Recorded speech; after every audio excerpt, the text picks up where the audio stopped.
When people are not connecting, their nervous system doesn't feel safe to connect. So the first thing to do is to just imagine connecting with someone you care about, just how good it feels to be with someone that you like. So, and if you can do that, say 3 days in a row, you will find an opportunity to speak to someone.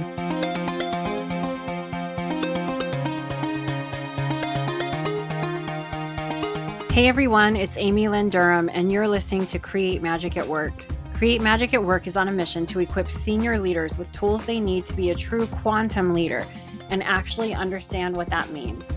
Improve employee engagement, retain top talent, and transform your workplace culture to have less drama and stress. So let's start making magic.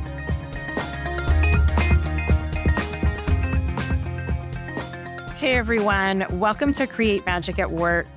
Today I have a special treat for you because I have Dr. Marie Gervais on the show. I know Dr. Marie because I was a guest on her podcast years ago, and we had a beautiful connection, a beautiful conversation. We ended up in a women's mastermind together last year that actually Dr. Marie coordinated. And so we've really gotten to know each other a little more deeply. And I had to have her on the show because she just had an amazing TED Talk released on career trauma. And so I said, will you please come on Create Magic at Work and talk to all of us in the Create Magic at Work community about what career trauma is, as well as some other things that are really impacting us in the workplace today. So let me tell you a little bit more about Dr. Marie Gervais. She believes that a happy workplace is a productive and profitable one. Her mission is to build workplace leadership capacity characterized by real communications that acknowledge people for who they are, using the SWEL model, the SWEL model of safety, wellness, encouragement, and learning. Love that. Marie provides online courses and transformational leadership coaching to help managers build inclusive, confident organizations where people cannot wait to show up for work. Oh my gosh, I would love to see that culture in full force everywhere where people can't wait to show up for work.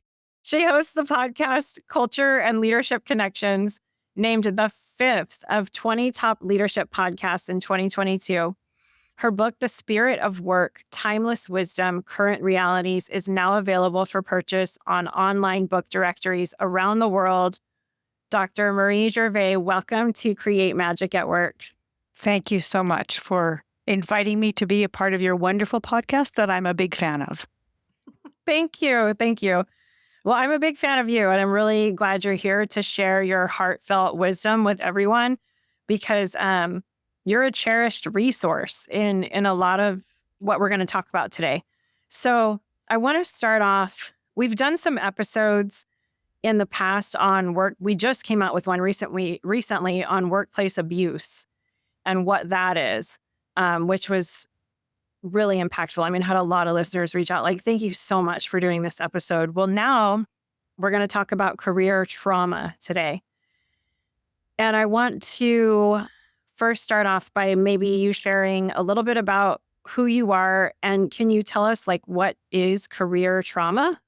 Sure.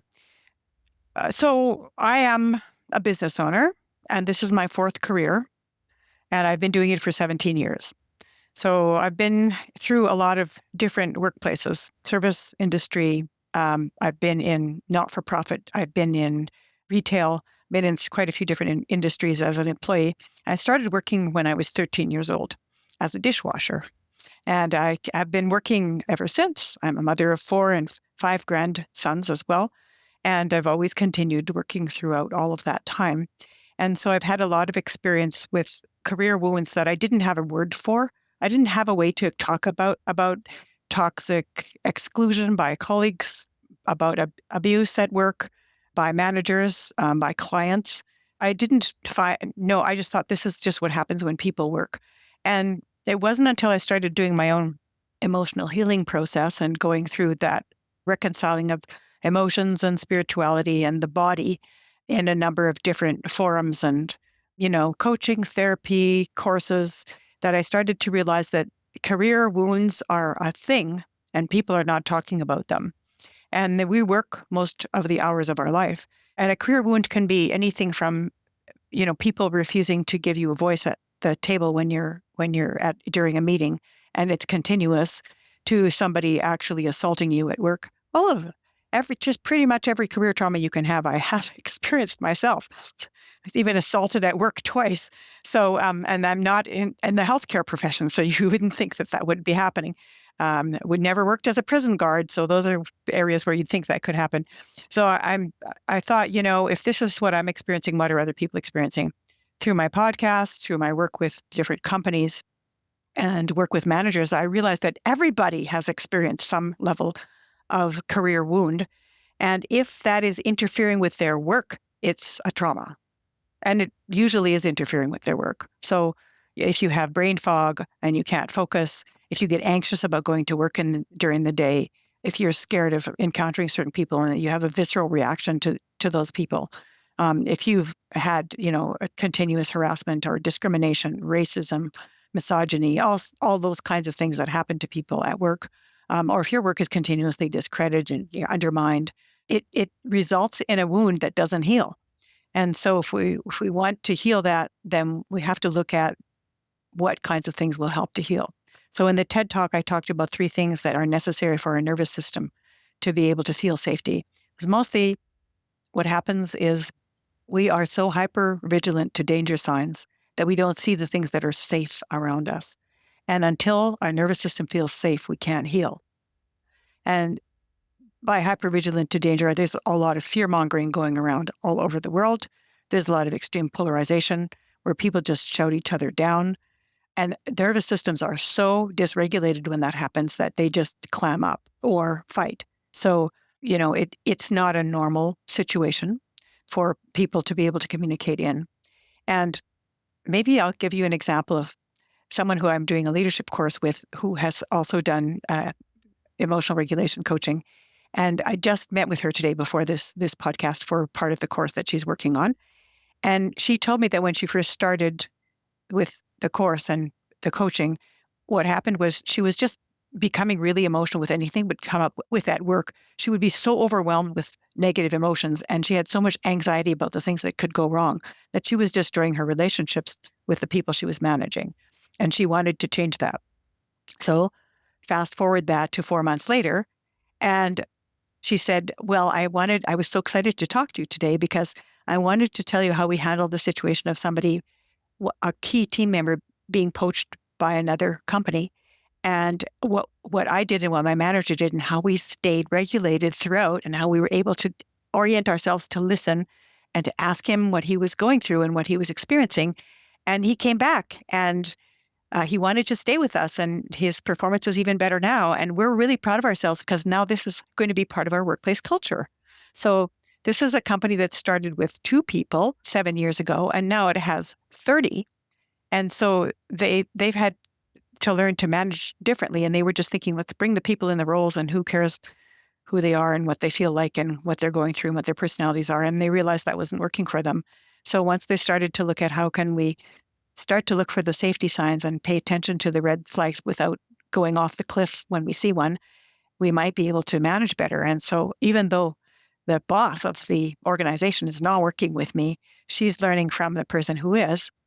And they've together have just created something really beautiful. And the people are saying that they're excited to come to work and that they love working with the industry. And before that, people were climbing up and closing their doors and never talking to each other. And they'd have a lunch and everyone would look at their meal and then go away. So I think just speaks to how important it is for people to learn to see safety. Yeah. The other thing that comes up for me as you share that too is how we have lost the art of effective communication. I mean, I'm generalizing across, right? And even before we started recording, you mentioned the global epidemic of workplace loneliness, which I think the loss of our effective communication skills contributes to that. When we can't have a difficult conversation with someone, or what you mentioned earlier, like when people feel shut down and the damaging effects that has on their nervous system. I think we're doing a lot of shutting down instead of a lot of listening right now, like just generalizing again. And the difference between this smaller business that you're talking about that has 2 to 30, now 30 employees, and ones that have thousands of employees, I see the same symptom arising, and that is avoidance and lack of seeing the human in front of them and lack of effective communication. So when you were saying the stories, how everyone, or the story how everyone would just look down and eat their lunch and not interact, but also when this person, one of their team members got poached to another company, a company the size of 30, let's say, like the one you're referencing, that feels so personal to them. And that can be so nervous system triggering. And the practices that they're doing are really going to take them further with what you taught them. On the same, I guess on the flip side, I would say these larger organizations, you lose someone, it's like, okay, it's like this revolving door. Okay, see you later. Like, we don't even care. But it's still that same energy behind it, which is lack of connection and lack of effective communication. Those are just some of my observations as you were sharing all of that. So how can we do better as leaders, all of us? How can we, you talked a little bit about what career trauma is. I almost see career trauma too as like when I was listening to your TED Talk, like the long term, like my whole career, like the length of it, like I don't know how, like it felt big to me. So how can we be better at this? The number one thing I usually tell people when they ask that question is to first start paying attention to your own body. And so that would be like this incident I just explained a little bit about to you now. The difference was instead of reacting, she was starting to say, how do I feel about this?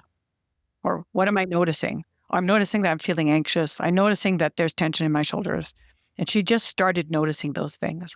And starting to notice those things led her to an interesting reflection, which was I need time to process. If I am required to make a snap decision, I always do it out of a negative emotional lens that comes from my past that has nothing to do with the situation. So she explained this to her boss, and her boss said, I need that time too. So they said, well, when something comes up, how can we buy time? So how can we do better is by buying time. Give me a minute. I'll be right with you. It can be like, how can I take a breath and then blow it out and then recenter myself? And it's really interesting if you're in a room and there's somebody brings something up and it's controversial and you just go,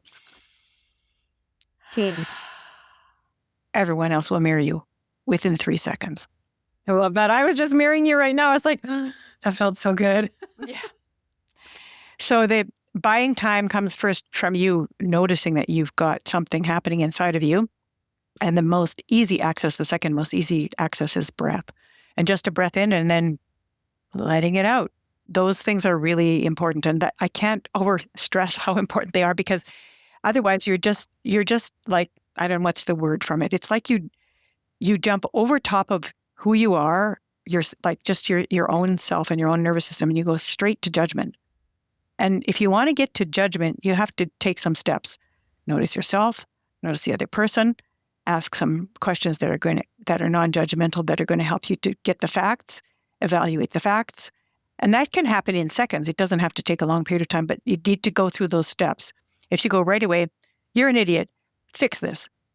That's passing to judgment before you've figured anything out. And you're just reacting from something that probably has nothing to do with that situation. So the way to do better is to start noticing your body, noticing how you feel, naming it, breath, and then think, how can I rewire myself to listen? What does this person in front of me need to say right now? Or what do I need to be open to hear? And again, the other thing I think is we have to protect ourselves, which we aren't doing, and which we're not protecting the people at work either. So by protecting ourselves, I mean like emotional protection. So if someone starts calling you names or insulting you or saying something in a disrespectful tone, I think you need to shut that conversation down. Just say, let's talk when you're calmer. Let's talk when we can both be courteous with each other. Let's talk when respect is present. And that's more buying yourself time, but it's also shutting it down. In the workplaces where it says we do not tolerate abuse of our staff, But if nobody steps in to say, you know what, this is unacceptable, take your business elsewhere, here's a coffee, goodbye, then people continue to abuse.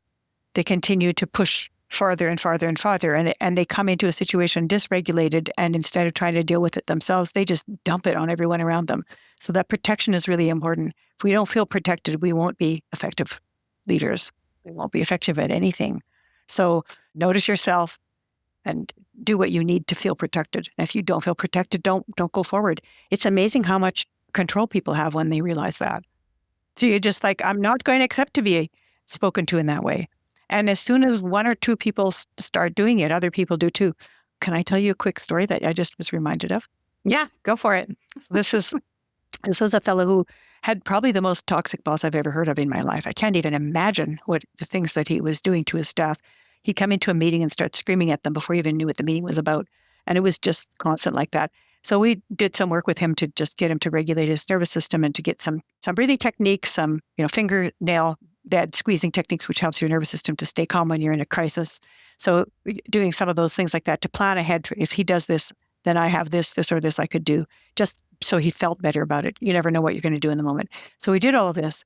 And he decided what he was going to do is when his boss would come in screaming, he'd say, I'm sorry, but we're in the middle of a meeting right now. Let's discuss this later. And he would just, if it was remote, he would just shut off his microphone and exclude him from the meeting. So the first time he did that, the boss came in and started screaming and yelling at him. Don't ever do that to me again. I'm your boss. And he didn't say anything. He just didn't even acknowledge it. Next time that happened, the boss came back and he said, so what am I going to do differently now if I want to participate in the meeting? Interesting, hey? And so then this fellow said to him, just come into the meeting and be there and we'll say welcome. Let's do that. So it took him right back to communication skills like 101. Hello, welcome to the meeting. That's it. Just do that. This boss was so off with himself that was like a really big step for him. So then 3 months later, he said to this fellow that I was working with, he said, so it's time for your performance review. So you'll be coming into my office tomorrow morning at 9. So this guy thought, well, I'm going to lose my job now. So he was perfectly ready I've got plan A, plan B, plan C, and I'm ready to lose my job. So he walks in and the boss shakes his hand and says to him, I want to thank you for teaching me how to be a better human being. And he gave him a raise. Oh my gosh. That's an amazing story. Because I literally was just going to ask you, what's your advice? Before you shared that story, I was going to say, well, what's your advice to employees that feel trapped? Because I've heard so much advice out there. Again, everyone needs to tap in and do what feels good for them, right? And what's healthy for them. But I've heard, hey, if you feel like you're trapped in a toxic workplace environment, if you can, stay and try to change it. Let's be the change. Let's help change these systems. I've also heard, leave. Don't put up with it. And of course, if it's affecting your mental health or your physical health, you have to make a decision for yourself. But that was an incredible story of how somebody was the change in the system and was able to foster that. So thank you for sharing that. And the way he was able to find that courage within himself were two things. The first one was, I am a noble human being and I deserve to be treated with respect. I'm here for a reason. And I was created noble and I'm deserving of respect. So that was the first thing. And the second one was, if he couldn't tap into feeling that, he was an accountant. He had a code of ethics. And this, my code of ethics states that I need to do this, this, and this. And that saved him. His code of ethics and thinking, I am a noble human being deserving of respect, allowed him to find that courage within him. And then he realized what a big difference it made to the other people in the company too. They were all over themselves with gratitude. Yeah, I bet. You know what? This is also I got to highlight this, just a testament of working with a coach like you, working with someone that can support you in this time or help give you these tools. So yeah, really, really cool. I just love seeing behind the scenes of different coaches' work and hearing these stories and the power of coaching. It is so amazing.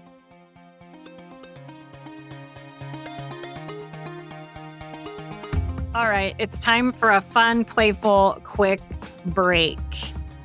And it's time for you to discover your spiritual intelligence at work. So, over here at Create Magic at Work, we are not just a great podcast. We are an executive coaching firm, a team dedicated to helping leaders like you create healthier, more fulfilling workplaces.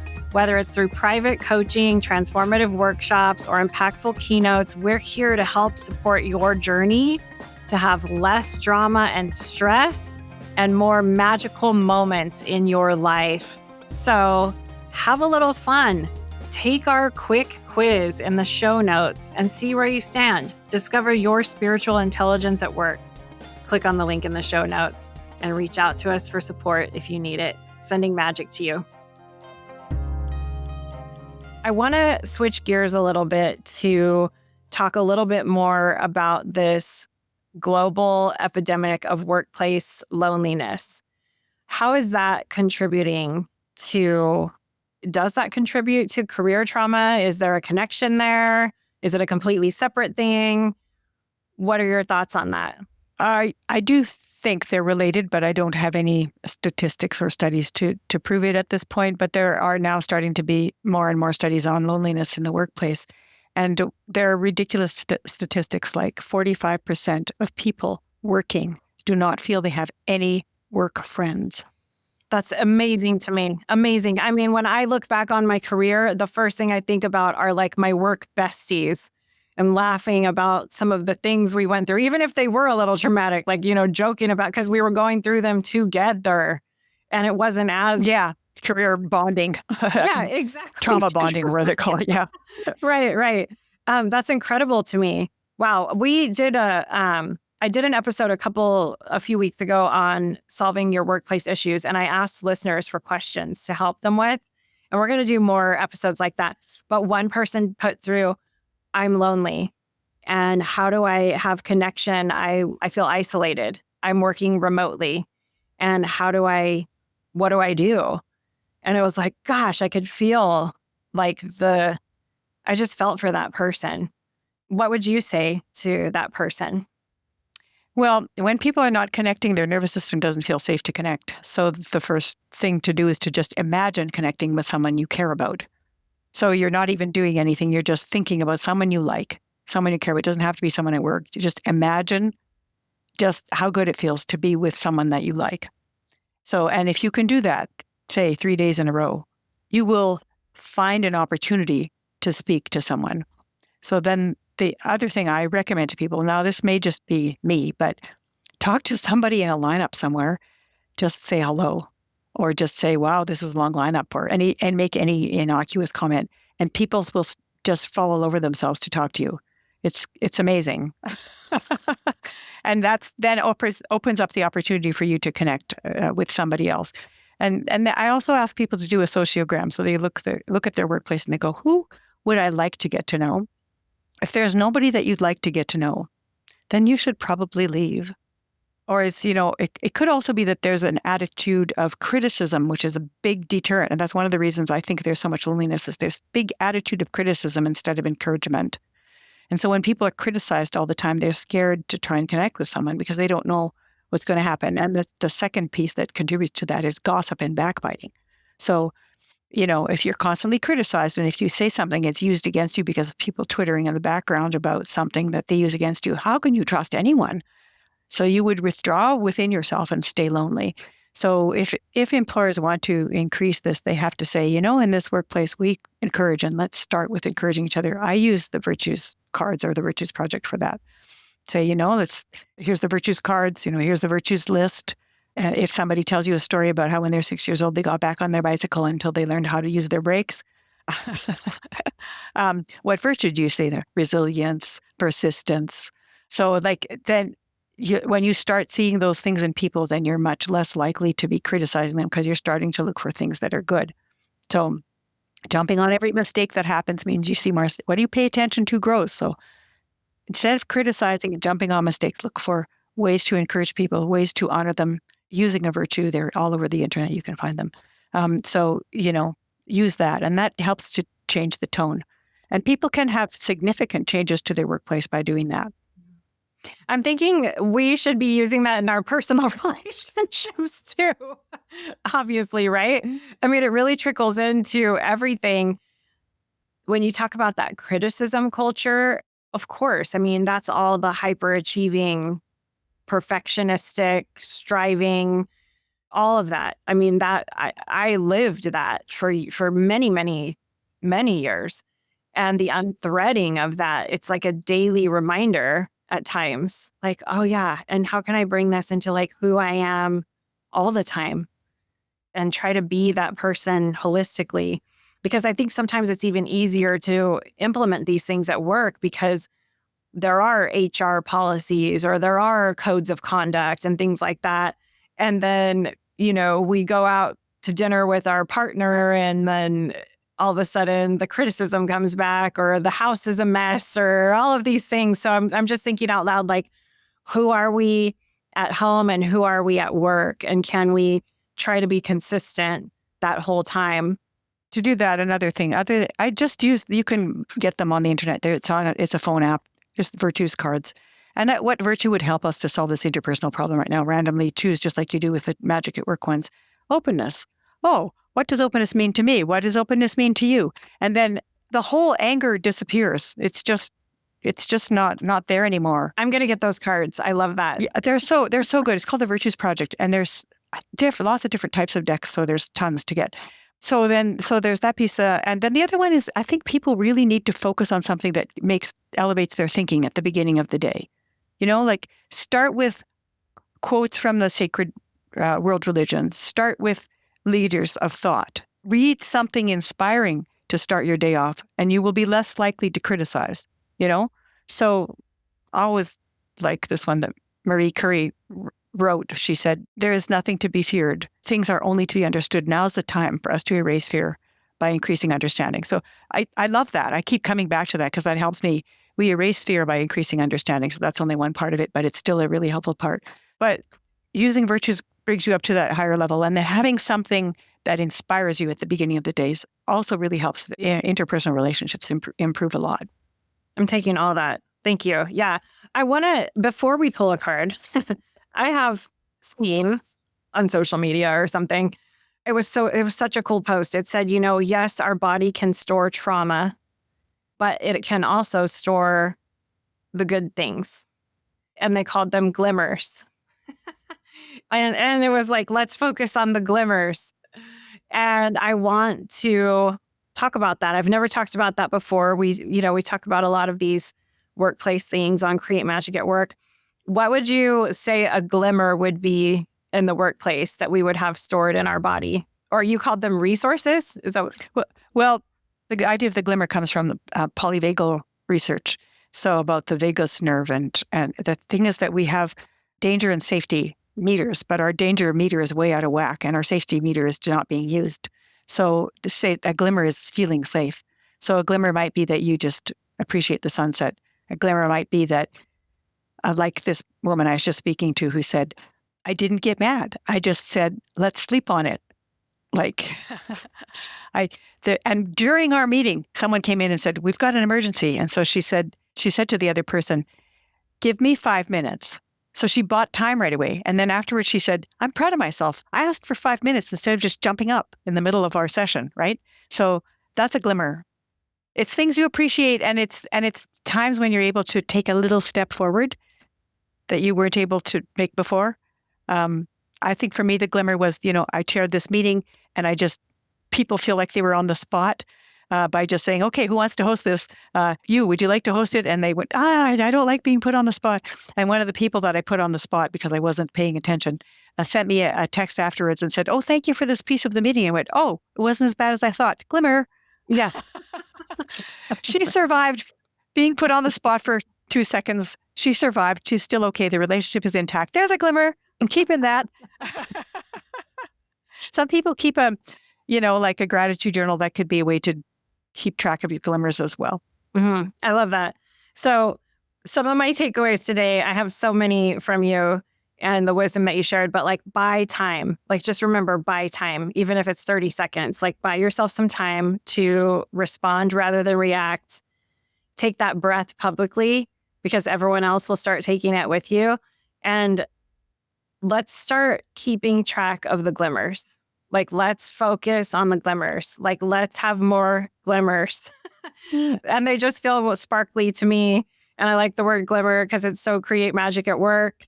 And It's like fairy dust coming let's out. bring the glimmer. Yeah, let's bring the glimmers to the workplace. Okay, everyone's going to get a message now from the Create Magic at Work journal prompt card deck. Oh, well, look at this for helping get out of, we got body movement. So when I move my body, I feel more vitality in my life. Marie, what is some advice you can give all of us for body movement that we can enjoy to help us experience more glimmers? Go for a walk at night before you go to bed. Okay. Just taking a few breaths outside and go for a short walk. It's really good. And then it helps you realize how much your body needed to move. And not overthinking it. I think we overthink going on a walk. You can just walk around your apartment block or your house. You don't have to walk far. Just to walk. Every night you can. Sometimes I miss it, but I have to go by myself or go with my husband or go with a neighbor, but I go for a short 10-minute walk every night. It's really great. I also work out in the morning or do yoga, but it's not the same thing as like you're accumulating all this stuff during the day, and going for the walk is like, release. Love it. I love that intention that like, I'm going to go on a walk and release everything I accumulated in the day so I can go to bed and start fresh in the morning, like an energy clearing, like intention. I love that. Yeah. If people want to reach out to you, connect with you, learn more about you and your work, how can they connect with you? They can connect with me on LinkedIn, Marie Gervais, Marie, and then Gervais. My profile says Leaders Training, so LinkedIn Leaders Training. But if they type my name in, I'll come up. So they can connect with me on LinkedIn. They can send me an email, marie@shiftworkplace.com.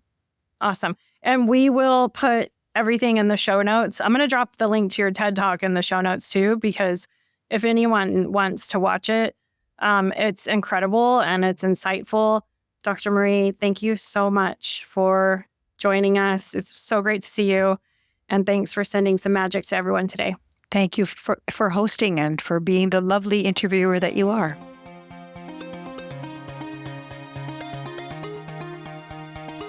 I want to thank each and every one of you for coming back every week to listen to a new episode of Create Magic at Work and really helping to support and advocate for healthy leaders, workplaces, and lives for all of us.